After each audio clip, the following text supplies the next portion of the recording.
Okay, hello again, ladies and gentlemen. Welcome back to Blown Speakers, episode 18.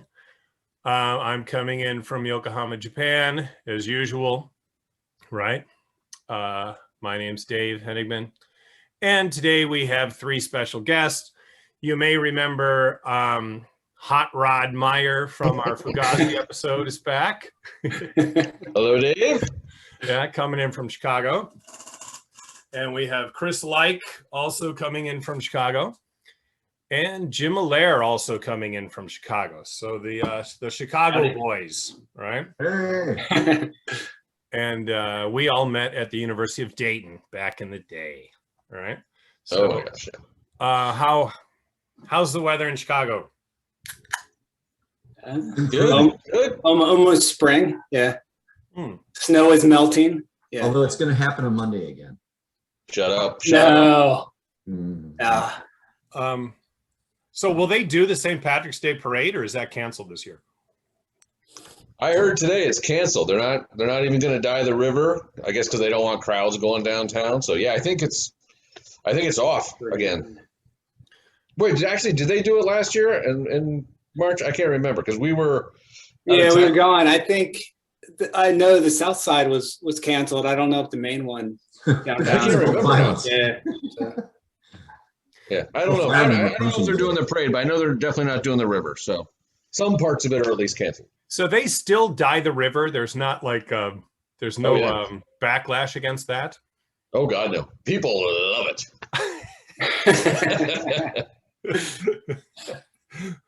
It's pretty unnatural to see, but kind of cool too. Sure. That was the weekend we decided to move up here, right? We came up for Patty's Day. Yeah, I think so. Yeah, one of the first times we came up was like the parade, right? Yeah, we're gonna move here. Was it still the 1980s?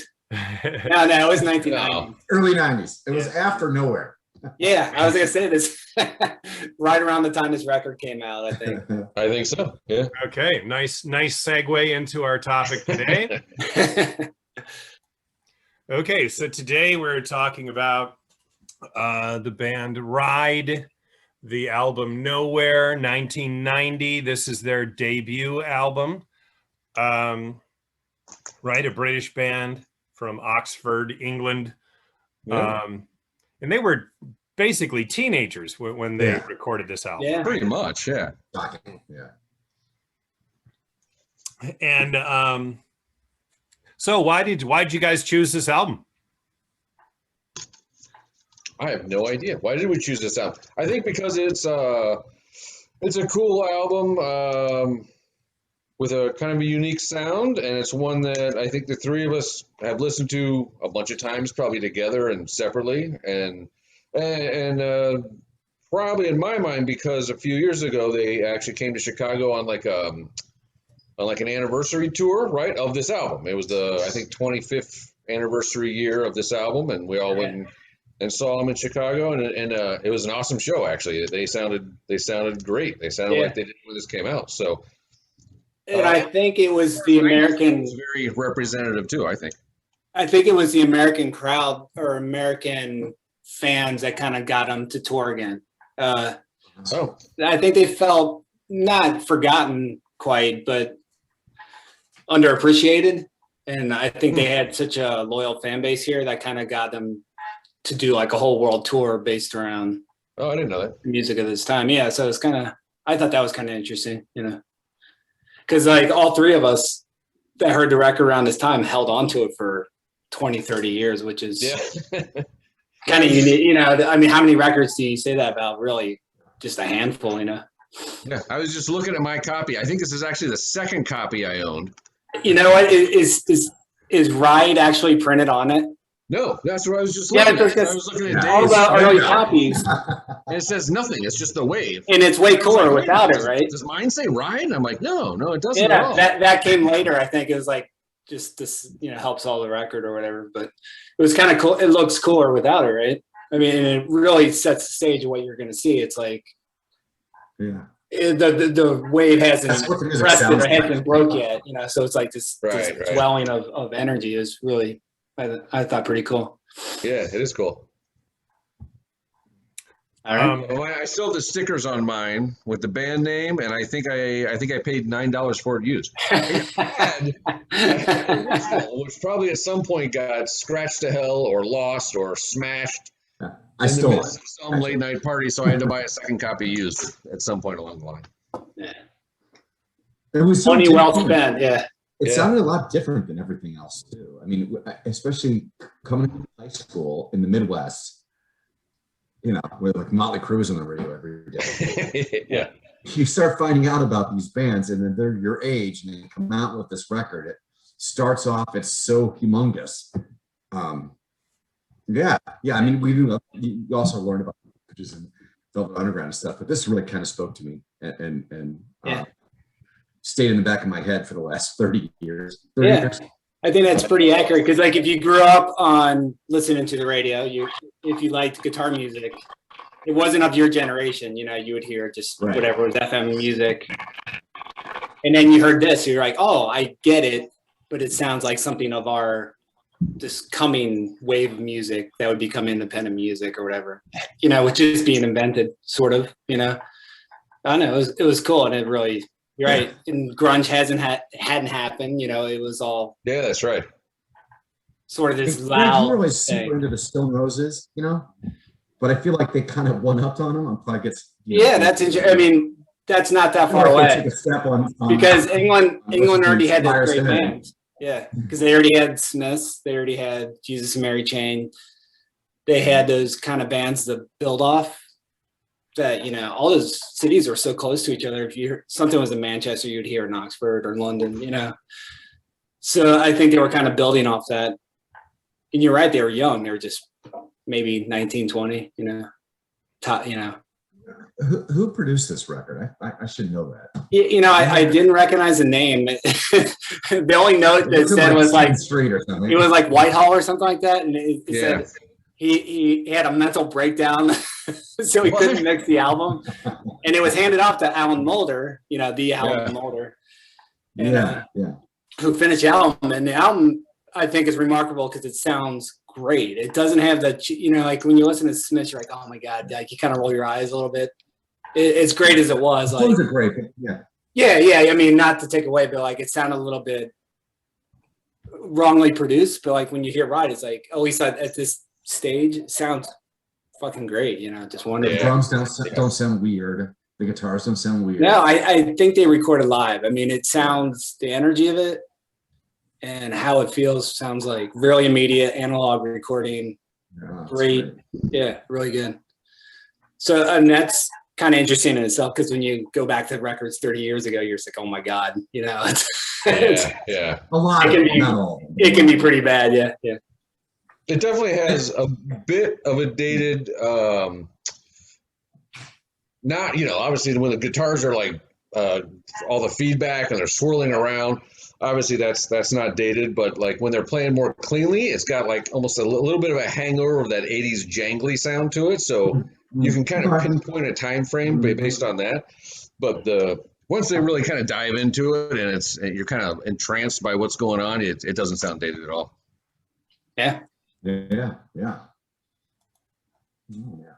But Wayne, so Jim, you actually saw them play at Bogart's in Cincinnati in '91 or so, is that right? Yeah, I actually kept the ticket stub, which is embarrassing. But now that the stack of stuff, I was like, oh, I saw this tour, and then I kind of cued in and remember seeing them, and it's what you expect. It was like a wall of sound, and this is pre-internet, so I was very curious, like how they were creating this huge sound. So you kind of creep up and look at like how they're playing the chords, how they're setting up their amplifiers and pedals and stuff like that. Because it was so new, but of course you can't pick up anything, it's just loud, But it was great to see. I think that we were playing music at the time, and it was so. We would always go up and people look at what they were playing on, what their pedals look like, and the amps, guitars, and it was really shot. Now I look at it like, well, I know what they're doing, but at the time, Yeah, it actually becomes pretty like, simple. oh but my at the God. time, it was like How do otherworldly. they Like, do wow, that? they must be like magicians or something. Yeah, yeah. Volume does a lot, I think. Yeah. Yeah. Okay, well, let's see. Looking at the band, these guys, yeah, like we said, they're kids basically, right, at this time. Oh my God, yeah. And so we got Mark Gardner, right? Vocals, rhythm guitar. Well, what I noticed, if you look at the songwriting credits, they kind of like all four of them write. They all get a songwriting credit on each song, right? At least at this time. Mm-hmm. And let's see, you got Andy Bell, right? This is Andy Bell, vocals, lead guitar, keyboards. He later became a member of Oasis for 10 years. Yes. Playing bass. Yeah. You know, I didn't even realize that Oasis was signed by Creation too. Like, there was a Netflix documentary on Oasis. I'm like, oh, that sort of in some weird way makes sense that the same madness that created all these other great bands would Right. kind of like catch them before they broke. And do you think that Andy Bell was watching What's His Nuts on guitar, like with the side eye, like, come on? Yeah. I get I'm sure, but I'm sure playing an Oasis fade. He was a good song, right? He was a good song. Let's see, the drummer, I think this guy's the drummer, right? Lawrence Laz Colbert. Wow. Yeah, great drummer. And, amazing. This guy is the bassist Steve Quayrault. But I like that he's just wearing a sweatshirt. I didn't even know their last names. You know, just as a rock star, just for a photo. Yeah, even in the videos, it's like he has a working man's approach. He's like the Michael Anthony of like the band, like I'm gonna hold it down. The girls aren't interested in me. I'm just gonna I'm gonna be the foundation. I'm saving my money. But also all great bass player. Like in that album, like there's like little spots where it's kind of cool. Like for a shoegazing band, they were much more rhythmic than some of the other ones. Like they would actually allow the drums and bass to like the drums were awesome, to say something and do something and stretch out. That was kind of cool. Yeah, the drummer was definitely a Moon guy. He was definitely a Keith Moon guy. Yeah. I mean, incredible. Like he I don't know. He's if without him, I'm not sure what they would be actually. You know what I mean? Because amidst that wall of sound that they drop into in so many songs, like you can get completely lost in all space and time until you hear the drums just like for real bashing away, and it kind of brings you back to earth. You know what I mean? Yeah. Excellent. And when you guys saw them, so I think it was 5 years ago, or 6 years ago. Yeah. 25th. Wow. Which already seems weird to us. That seems like yesterday, Yeah. But yeah, it's great. They played with the same lineup. They sounded amazing. I thought they sounded really good. Yeah. I saw them like 2 years ago, pre-COVID. 2 years ago. It was great too. An outdoor show. Wow. Excellent. Yeah, I would kind of wonder how they would do outdoors. To me, I'd want to hear it like with like right. the sound reverberating around like a space. But no, it was good. Yeah. Now, Chris, where did you see him at a couple years ago? Where was that? It was either Pitchfork or what's the one in the fall? Yeah, what is that? There's Riot. There's Pitchfork. Riot Fest. Riot I think Fest, it was Riot Fest. Yeah. Okay. All right. I didn't know that one. It was one of the festivals in Chicago. Yeah. It's great though. Yeah. Did they play any of the songs off this album, or are they playing newer stuff? They played the newer album, but then of course they slipped in Vapor Trail and Seagull and like okay. The big ones, Yeah. Just to look at their to give people an idea. Yeah, this was their debut album, released in 1990, and you see during the 90s or the first half of the 90s or so, they put out 5 albums. I remember this second album being pretty big too, right? Yeah, I would say it's maybe really strong. I mean, maybe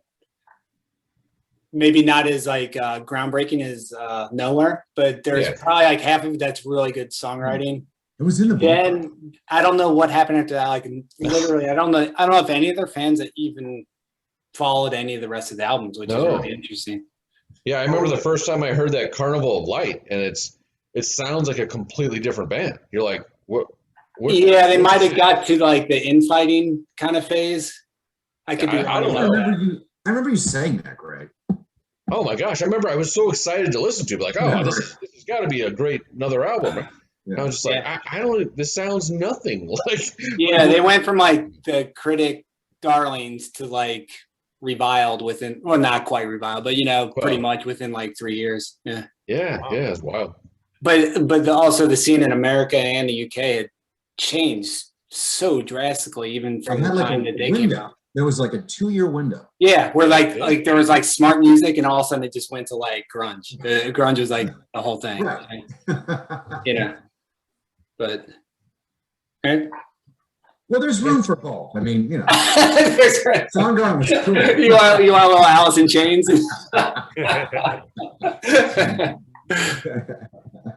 So, yeah, but this is from the All Music Guide, and you can see that, right? The All Music gave it their little arrow here, which means their recommended album by the band. So, I think most people think that the debut album Nowhere is a good place to start with Ride, right?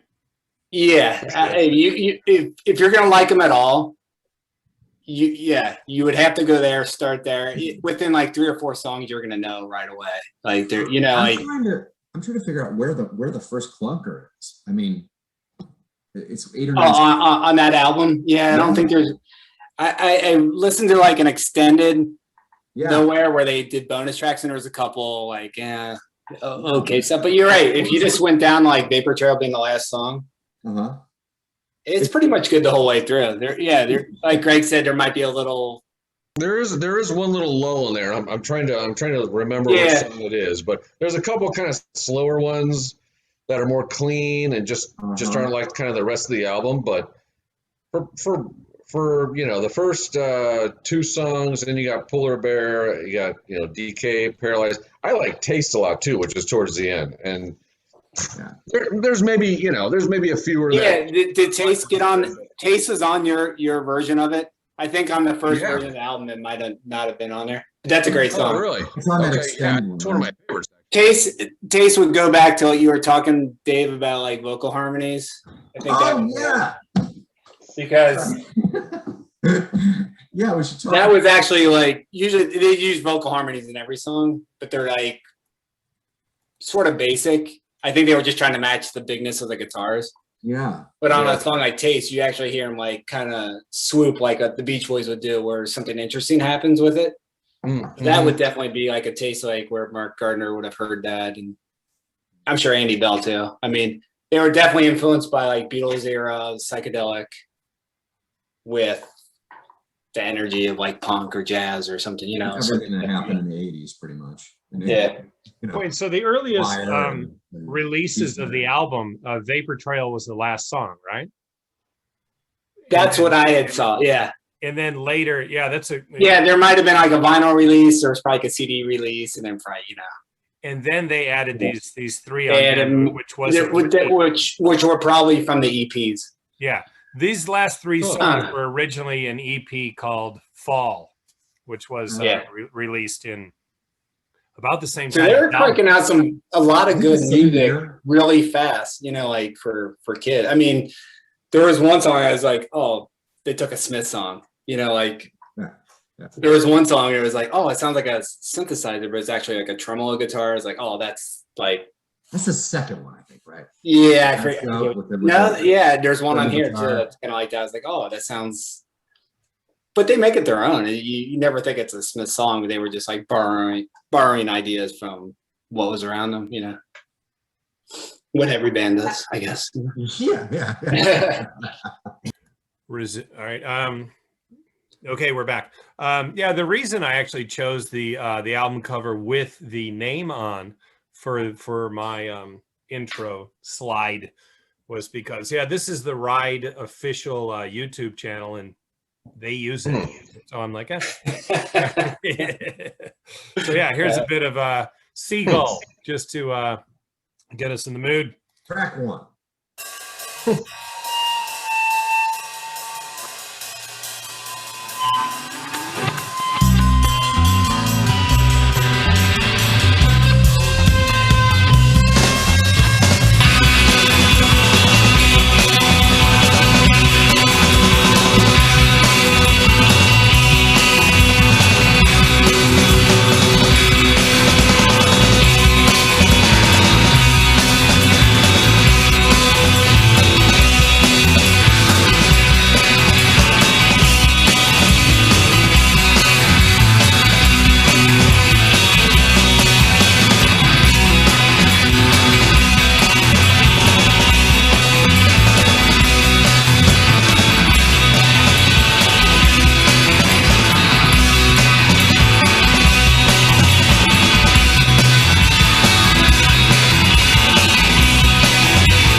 Yeah, so that was the opening track, Seagull. That pretty much lets you know what you're in for right from the get go. I mean, it's a lot of Tomorrow Never Knows from Revolver, right? Yeah. Really great. Yeah, you even hear like a slight, like a slight swing to the bass and the drums. It almost sounds like free jazz, you know, like the dun, dun, dun, dun, dun. And then the guitarists do that weird thing, like it was surely intentional. Like one's going backwards, so it sounds like a sitar at some point. I know. Yeah. And one of them's kind of you don't really hear it until like a few minutes in. I'll just hear like, oh yeah, which is again, Tomorrow Never Knows or something like that, or it fills up immediately. Yeah, it shouldn't work, but it kind of works because it's like and that's where the punk and psychedelic kind of meet at one place, you know, like they're super comfortable letting it go on for like a minute or something, you know. Yeah, that's why I say like you're either gonna like this band or you're not within 2 minutes of that song, you know. It's like it's cool. Yeah, it's like entrancing is what I always think when you kind of get.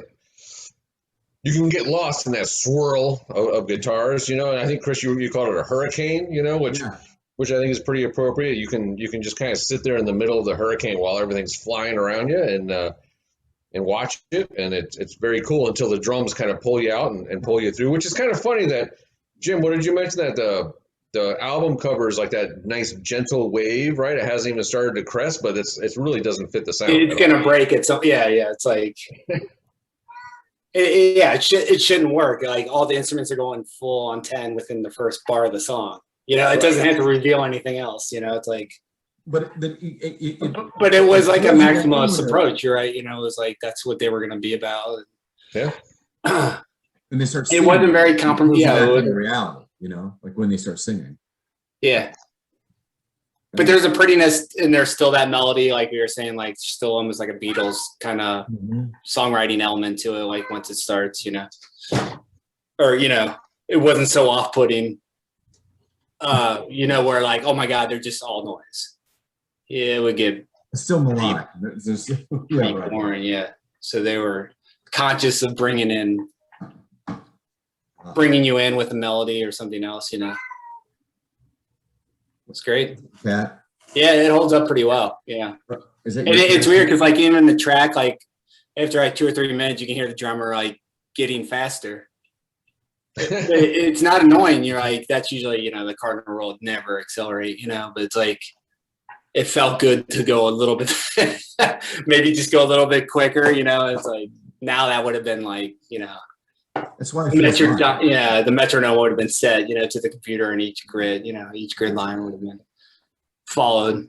None of that. It was just like, just play. It's cool. It's cool. And Chris, you mentioned this came out before Bloody Valentine, right? Before Loveless. Yeah. Before Loveless. Yeah, that's right. They had an album before Loveless. Yeah, they did have music before that. Yeah. It's more poppy than Loveless, though. Yeah. Shadows it. That's the one we talk about. But this is, for me, it's number 2, maybe number 1. I don't know, but it's got more distinct songs. They're still doing like 3 or 4 or 5 minute songs, Right. But they kind of fit. Maelstrom. It's a Maelstrom. It's really great. Yeah. Loveless might be better artistically, but to me, Loveless has a sound that's more like listening to music underwater. Like everything's a bit more muddled, and you can't really make out the words. Maybe you're dead. Make out the lyrics, right? Dead sounds like. And this is very clear and in your face. But Loveless is a different. They're related, obviously. A different sound. Yeah. You call them both. Yeah, it's weird because they're all the same genre, but you're right. Yeah. They're clearly just influenced by each other, but like they 10 months apart. They distinctly had different sounds. Yeah. Yeah, for sure. If they were the 2 best of the genre, that's kind of interesting because America didn't have quite a good answer to what they were doing. No, we had to just kind of find out. There was maybe 1 or 2 bands. There was a band called Medicine in LA that was, they were okay, but like they never really had a serious contender over here. And maybe it never really spread here because there wasn't a good US band. I don't know. Because like even like Lush, Cocteau Twins, Curve. Yeah. Curve, yeah. Slow Dive, My Bloody Valentine. That was pretty close. They had some Swerve Diver. All of those were UK, right? I mean, I could be wrong. I think you're right, Jim. Yeah. Yeah. Yeah, so like Chris, when you mentioned number 1 or 2 on your list, right? So to be clear, we're talking about a list of shoegaze albums, right? Yeah. Yeah. But as it happens, as you kind of age, it's in my list of great albums. Yeah. I would put it there too. Of like albums of like bands, like of that band 4 years of that kind of music, Yeah, where you listen to the track as much as like you listen to the songwriting. Yeah. What's that? Like that's a good example. Like on Seagull, like the song is like it's okay. No one's gonna confuse it with like the best of John Lennon or something. It's just like it's there to prop up this kind of like this sound. It's like John Coltrane, on guitar or something. Yeah. Well, for the uninitiated, what is shoegaze, or what was shoegaze? I think it was supposed to be like when it was first coined, it was like, it was in the negative. It was kind of derogatory about. It's like you're staring at your pedal board, you're not engaged with the audience, and you're into. But it was, I think they just embraced it. Like they said it was a scene that loves, that's in love with themselves, kind of thing. Or the scene that celebrates itself, kind of thing. Like they were too cool for everyone else, or they were, But also, it's only about their thing. It's kind of ironic, though, if you think of them celebrating. Go ahead, Chris. Yeah. Go ahead, Chris. No, it's all you, buddy. Well, but maybe it never had any break. Like I don't think any of those songs like made it to any sort of radio or even MTV or even 120 minutes. Maybe like Vapor Trail, possibly. Yeah. I'm trying to think. Maybe. Like, so like you had they weren't doing the festivals. They were probably doing the club dates. Well, if that's the case, Jim, how did you ever hear about them? Like I say, you had to have the one friend that was into all the records, Yeah.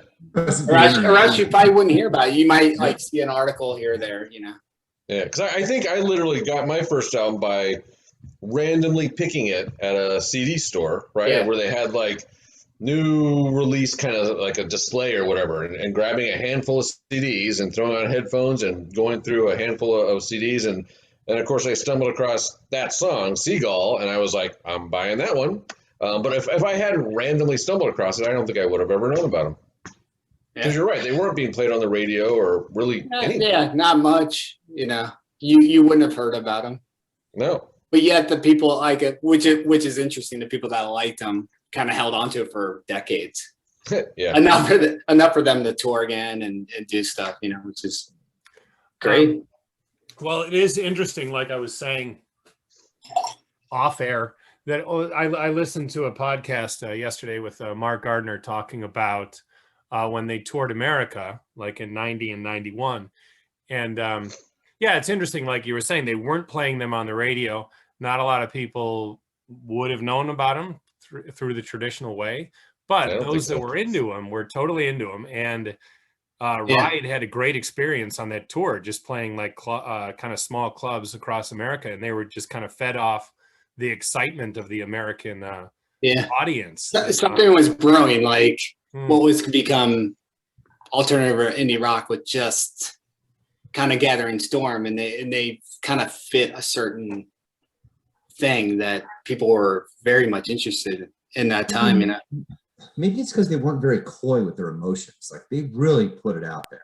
You got, it wasn't kind of like I don't mean this in a negative way, but they weren't subtle.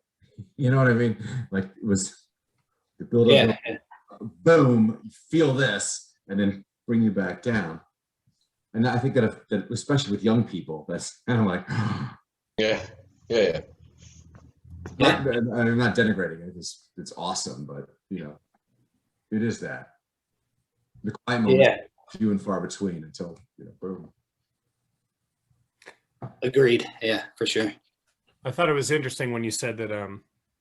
So when they referred to them as shoegaze derogatively, and then also like accusing them of being too into themselves, right? But on the other hand, they're not looking at the audience. You're looking at what you're doing. Yeah. So in another way, it's like if you're really into yourself and some sort of glory hound, you want your face out front and you want to be, spearheading the interaction with the crowd. Like it's. I think at heart it's like introverted music, but it's also very loud, which is like maybe like the emotions of being an introvert. It's like whoosh, like it's all held in, but you want to let it out, so it's like maybe that's part of the appeal too.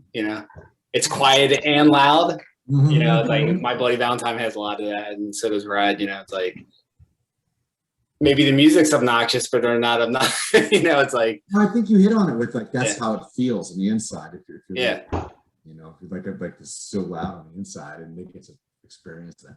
What's weird when we saw My Bloody Valentine, because they toured recently too, and Ride, when they play extremely loud, and it's weird. I'm not sure music's ever improved by just volume alone.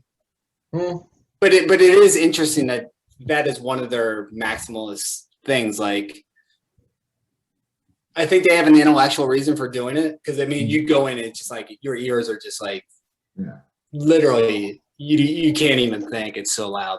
Yeah, especially My Bloody Valentine. But Ride was almost as loud too. It was shocking almost. It's like you're like, what am I even listening to? It's like it's that loud, but. Yeah, I think that's kind of interesting. With the loudness, Jim, with the swirling guitars, because it really does almost entrance you. You know what I mean? Like and I think that's the intellectual point. Your brain almost like goes on the fritz, and you're kind of takes away your conscious thought. You're not like thinking. You're just kind of absorbing. Yeah. I've heard Kevin Shields talk about this, where he's like, if your brain goes to a certain frequency long enough, you sort of like go into a trance state. So they play at a certain volume and certain frequency that's so loud and there's so many cycles of sound waves. But like to the uninitiated, it's like, oh my God, it's just, like you need a break from it. It's very, not quite obnoxious, but it's loud. You know, it's overwhelming sometimes. Yeah, quite overwhelming. Didn't My Bloody Valentine kind of disappear for a long time after Love? Yeah, it's same as Ride. I mean, I think it is a sidetrack because on Creation Records, but like, you know, they did Loveless like 91 or whatever, and they took 30. They didn't even have the follow-up record, you know, which has almost become funny. Like, they're such a good band, they released no more albums. You know, it was like that was like the running joke too. Like, I think he became such a perfectionist that like follow up. Yeah, there was no like real way to follow it up, and it just never happened. You know, so well, eventually they did, album, though, right? Yeah, eventually they did, and it's pretty. But it was outtakes from that era, and they're some of them really just spent 20 years perfecting. So wait, the one in like 17 was outtakes from. Yeah, I think a lot of it was recorded back in the day, and a lot of it. I mean, maybe not as good as Love It, but it's actually really, you know, a lot of it's really good. Yeah. I'd recommend it. So was Rides, so the album we're discussing, Nowhere, was that directly influenced by My Bloody Valentine? So My Bloody Valentine would have had. Yeah, that's a good question. Like, where was they had that record in '89, My Bloody Valentine did, but no, I think it was more influenced by other Jesus and Mary Chain and the Beatles, the Smiths, and anything Johnny Marr. Yeah, and Stone Roses, because Stone Roses is definitely involved in there. Yeah. What's that guy's name? Well, Meyer, right? Ian Brown, right? Was the guitar player, I think. No, that's a singer. The singer's. Oh, it's a singer. Sorry, Squire. You're right, Jim. Sorry. Yeah.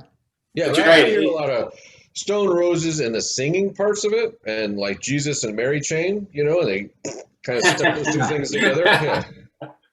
Yeah, but that's another one. That's another one. Great, Dave, you should do like a whole episode on one album. That's a great album. Because they never really top that. I don't know if they really did. Yeah. It is a good not album. only did they not top it, they weren't even allowed to put out a follow-up album. Like, same thing. You know, it's just like it's one album band. Yeah. They had dancing drums or like the rhythm section meant something. Wait, they weren't allowed to put one out? Why? Yeah, they got sued by the record company or something weird. Wait, so John Squire was the guy you were just talking about? Is that right? The guitar player. I think he was kind of the guy. Was that record in 87? I want to say 89. 88. 88? Damn you, Ray. It's a little bit later than I would have thought of. I would have put that in like 85. I didn't realize it was that late. But really, you could put it anywhere because it's just like Beatles songwriting, you know. That's there's nothing like about it that would have. It was dancey though. It was dancey. Yeah. It was. That's what I think I was asking about. I'm curious, like how quick these bands are able to feed off what each other are doing. Like, it's weird because like when you see all the bands from England, they're so close to each other. Like you're like, why did this one small country release so much good music? And it was because they were so close to each other. You know, there's only 4 or 5 cities. You got Liverpool, Manchester, Birmingham, Oxford, London. You know what else is? You know, there's probably not much else. So they were all feeding off each other. Where America's like so spread out, you know. Yeah. I don't know. Well, I think we had a theory back in the day where we said that it was so rainy and cold that they want to stay inside. Yeah, that might be true too. Yeah, that might have been about grunge in Seattle. That's right. That's right. But so, how do you feel that shoegaze would have like influenced Yola Tango? I mean, don't you see some of that in there? Oh yeah, for sure. I think they're in that team. Yeah. Yeah. Or adjacent. But Yola Tango is not referred to as shoegaze usually, right? Yeah. That's what's weird with like American like indie rock. Like it's all influenced by like that sort of aesthetic. Like I don't think they drew from so specifically. But if you do see Yola Tango live, there will be moments where they'll go into like a 10-minute music or just instrumental thing, and you're like, oh, I could see like Ride doing that. You know, it's like You're right. There is a connection between it. It's weird because like American psychedelic music at the time would have been like Flaming Lips or something, which is not like the Byrds or the Beatles or so much, but it's just more like weird, But they're connected, I guess. Yo La Tengo is certainly a band I envision. When I envision them on stage, they'll have their heads down, looking at. Yeah. That's another very introverted band, very guitar driven, guitar tones, and they could stretch out a song for 10 or 15 minutes, no problem. They'll do it, and actually that's their best moments. And that's something you would see Ride do. Like we'll just stretch it out with guitar and bass doing whatever they want to do. You're right. At some point, they're all influenced by each other, and and you're right. And Chris is saying like Velvet Underground, the Byrds, they're always there. They never the Beach Boys harmonies, like they never go away. Like if you're into music at all, you're going to hear those records for sure. Dave, were you there when we went to see them at the Beechwood in Cleveland? Oh, Yo La Tengo.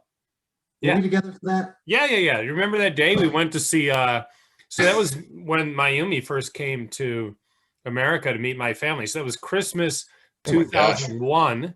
It was just a few months after 9/11. That day, it was a snowy day. Remember, we went to Gund Arena and we saw the Harlem Globetrotters in the afternoon. Then we saw Yo La Tengo, which I saw when I was 10. 2 days after Christmas. At the Cincinnati Gardens, no last year. Which was 11 years after Nowhere came out, by the way. Yeah. That's awesome. Well, that was quite an American day. You really packed it in. We watched the Generals play. The Globetrotters, Yo La Tengo 1-2 punch. That's awesome. Oh, Chris, do you remember? Because it was in recent news, right? The passing of legendary Cleveland rocker Michael Stanley. Yes. Do you remember when Yo La Tengo did a Michael Stanley cover that night? That was so. It was for me. It was. I remember the whole scene. Is that surreal? Yeah. Yeah, because my dad had a Michael Stanley record. I have no idea why. I grew up with one. Sure. On vinyl, I remember putting it on. I'm like, why do we even have this? It was like a really good bar band, Cleveland's answer to Bob Seger. Yeah. Way better. Yeah. Like Cleveland's answer. It was impressive. It was impressive that just a local guy could sell out an NBA arena. I mean, that is cool, But what song did they do? My Town? I'm sure he's good. It's just funny. My Town. Yeah, no, I agree with you. Yeah, but he never really made it beyond that. But I thought it was interesting that Yo La Tengo did a Michael Stanley song that night, because I remember the vibe, Chris. It was so interesting because Ira. He went into this meal. He's like, the whole time we're driving here, and he even said, he's like, I have a voice. Something about the way I talk makes it sound like I'm trying to be ironic when I'm not. So he's like, just the history. That's a guy you just want to go. I want to buy you a beer, dude. You gotta learn. You gotta learn to relax, dude. and he's saying all the history of Cleveland music and blah blah. And he's got everyone's attention at this point. Like, what's he gonna play? And I'm totally thinking, all right, Peru Ubu or the Raspberries or Devo, maybe Devo, like something like that. And he goes, the only question on our minds on the way here is which Michael Stanley band song should we play? And I remember just awesome. Like myself, but just the whole place was just like shocked. Like, what? Someone outside of Cleveland. But yeah, go ahead, Jim. And also that we're so cool that like the most uncool thing is it's cool again through our eyes. Yeah. It's like a meta moment, Yeah. But Jim and I went and saw the Afghan Wigs like 2 years ago. When was that? Like it was like 4 or 5 years. 2 or 3 years ago, and we saw them. Yeah.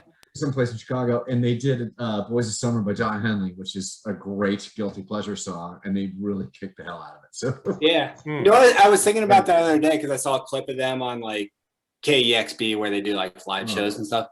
It's like, have you ever seen a better band than the Afghan Wigs?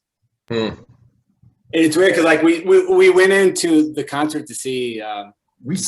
They were playing with Built to Spill, and it's like hands down. I mean, even if we're not even like big fans or anything. It was just like that's a fucking great band. It's like, I mean, really, really a good band. Like great musicians, great integrity. I mean, it's just wow, you know. So, do you have an album of theirs? 30 years ago, they were. Yeah, it's weird. It's like, would you, like Gentlemen? Maybe, you know, like that's probably their biggest album, but like, Yeah.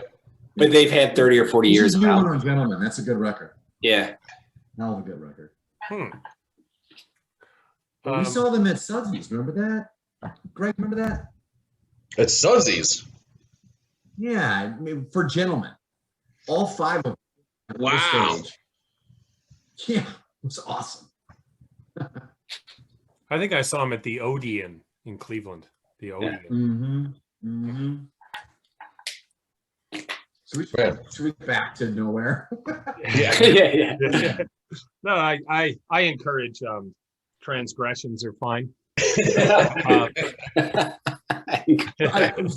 in that case, Greg Dooley still has. Man, when he was saying, yeah. Oh man, his band was just. Woo. They're like crazy good because like we didn't even know any of their material or anything. Like we were like basically gonna just leave, and it's like they just unrolled one song after another. It's like, well, who are these aliens playing music? When is this? You guys are talking. You lost me though. When are you talking about? We saw them a few years ago when they played for. They were open, or no, they played after Built to Spill. 4 years ago, we saw the Wigs Built to Spill at the Vic or something in Chicago. Okay. Yeah. But you weren't expecting them to be good at the time? Or, you know, Well, it's just kind of like, let's see what happens. Yeah, just like Time. like we haven't seen them in 20 years. Let's just were- watch it, you know. They were shit hot, man. They were. Yeah. Wow. Yeah. It was like full grown music, like no joke. These guys can play. So that Just bow down. Like I was kind of curious, like why would they follow Built to Spill? And it's like, no way they're going after the Afghan Wigs. Like a high school Really? band. Wow. Yeah. Huh. Yeah. That's I don't know. Just put that in your pocket. Like there's like no reason like you should need to know that. But if they tour ever again, you're gonna see a really good band. Yeah. Wow. And they changed their lineup too. It's not always the same. It's like I think we saw one of their classic lineups, but you know, who knows? But it kind of goes back to what we were talking about earlier, and you guys mentioned seeing Ride, you know, somewhat recently. And like I was saying, like when Fox and I talked about the Who and, you know, all the torture that Pete Townsend had to go through in his early 30s with everyone calling him washed up and everything. And I remember in '89 seeing the Stones at Cleveland Stadium, who would have been like 47 years old, but it was so like, you know, drilled into our heads that, oh, they're so old, that I like fully thought that one of them was going to die on stage. or like, you know, die before the tour got to Cleveland or something like wow. But I mean, those you wouldn't see, like, rock and roll is still young enough where you wouldn't see old people or, you know, middle-aged people doing it. Yeah. Or doing it well, I should say. If they were doing it, it was like Elvis and, you know, Elvis in Vegas or something. You're just like, oh, yeah. But they really kind of opened the door because I think it's interesting to think about. All right, Pete Townsend had to go through all this torture in his early 30s, like people criticizing whether or not he could even write an album and he like not even perform. It's like this guy can't write anymore. He's 30. You know? And then, you know, after, you know, a few decades later, I mean, you know, like I'm sure some douchebag like Anthony Kiedis, I'm sure nobody, you know, gave him any shit going on stage, you know, shirtless when he was 50 years old, you know, like, I mean. Yeah. I think that's probably a great thing. Like no one gives a shit anymore. Like Yeah. ageism in art or culture is probably. I mean, it's obviously still there. I mean, it's always going to be there. No one looks better when they're 45 than when they were 25. But like, sweet abs, dude. I think if they have something to offer, no one cares so much anymore. You know? Yeah. Mm-hmm. Yeah. I hope so. Yeah. I actually think that you said that though. I actually think the Pixies kind of looked better in their 40s than in their 20s. Yeah. That is an ugly band. Awkward, yeah. The difference is that they're not going to write Surfer Rosa in their 40s. They can't. Yeah. No. That's the difference. Yeah. Magic isn't there. Yeah. But it's different for they play pretty well, but you're right. Yeah, I like that. Writers or painters or filmmakers, they can make really great stuff through their entire lives. But I feel like rock and rollers, it's hard to capture that kind of danger. Have that second or third act. You're 50, you know what I mean? Yeah. Unless you're a person that's on the edge and you're about to kill yourself, and then that's really terrifying. Because the 50-year-old is going to be. Yeah, he might. Yeah. But Bob Dylan put out a decent album last year. He did in '97. Great year of '97. Yeah, I actually like that album. It's pretty good. Okay, Computer came out the same year. That's a good year. Oh wait, okay. You're going back to Time Out of Mind, right? Time Out of Mind. Yeah, I was following Dave. I'm saying last freaking year. Yeah, like 80-year-old Bob Dylan put out had a a good album. Yeah, I haven't heard that one. I gotta listen. it's kind of cool. It's real slow. Yeah, as you would imagine, but it's good. It doesn't sound like bullshit. It sounds like good music. Now wait a minute, you didn't just throw the number 80 out there out of the blue. Is he actually 80 years old? I would. We just 78, 80. Like. Is he really? We just Dave, you gotta look it up. He turned 79 this year. Did he really? Wow. That's older than I or 80. thought for some reason. He's just about there. Wow. Wow. All right, good.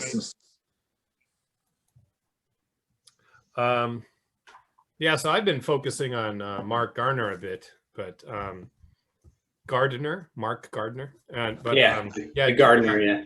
Jim, you said you're a big Andy Bell fan. Yeah, I think I gravitated towards him first, is like in songwriting. It might be like a McCartney, like Lennon thing, where you just might feel more affinity towards one or the other. But his songs and how he plays guitar, or like how he views music, I think I really liked, and he has soul albums that kind of like back up, like his talent and stuff. It is interesting that he was in Oasis, is like kind of a big player, I think it was just kind of a fun for him. It's kind of like it may have been. That's a good question. Like, maybe he was adding something to it as a bit, He also he's got a mortgage, Yeah, that's true. Yeah. Everybody else? Yeah. And he was like forced to play the bass in Oasis, right? Like Liam said. Most probably, yeah, because like it was probably already dictated what you're gonna do if you're gonna join. No, there's a quote. Because he's such a Oh, is that what it was? Yeah.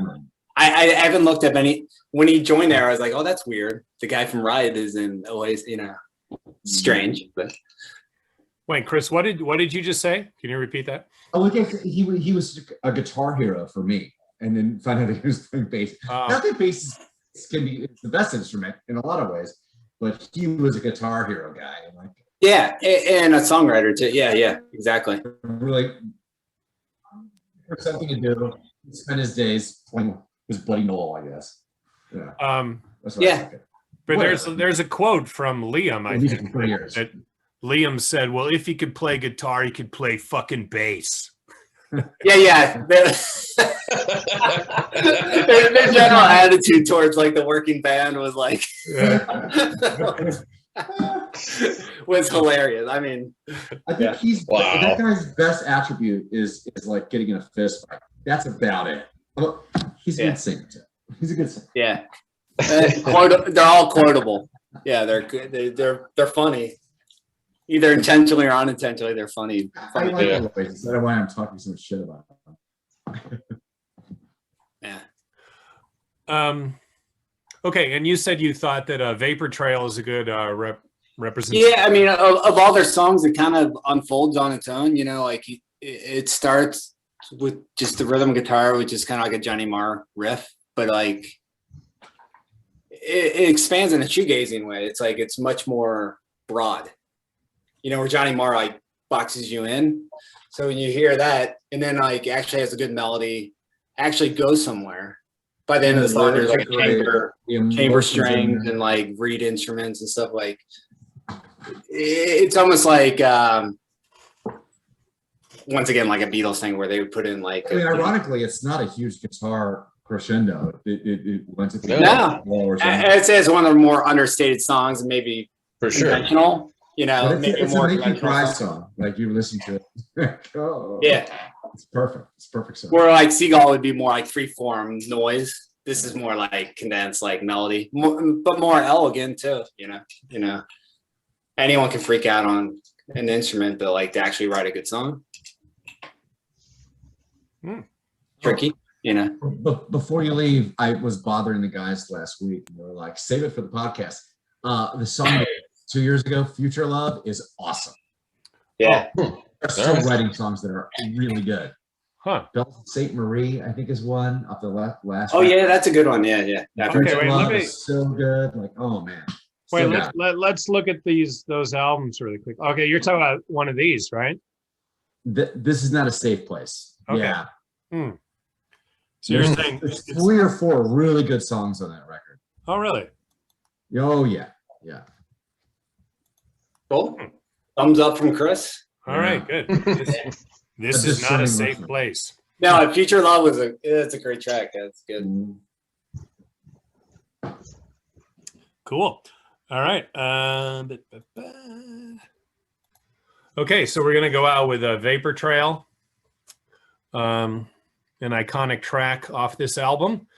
Okay, so thank you, ladies and gentlemen, for joining us. This has been Blown Speakers, episode 18. All right. Have a great night. Yeah. Thanks, Dave. Yeah. Yeah. Thanks. Sure.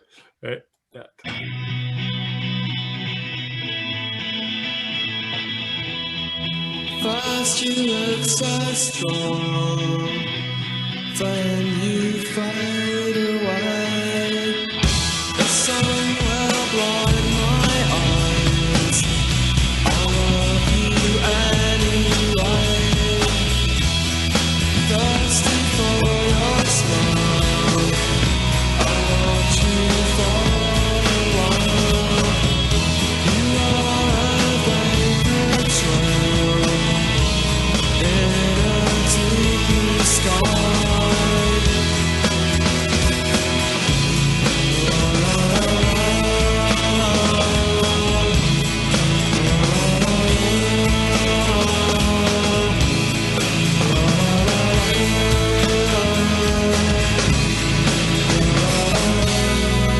Tremble with a sigh, glitter in your eye. You seem to come and go.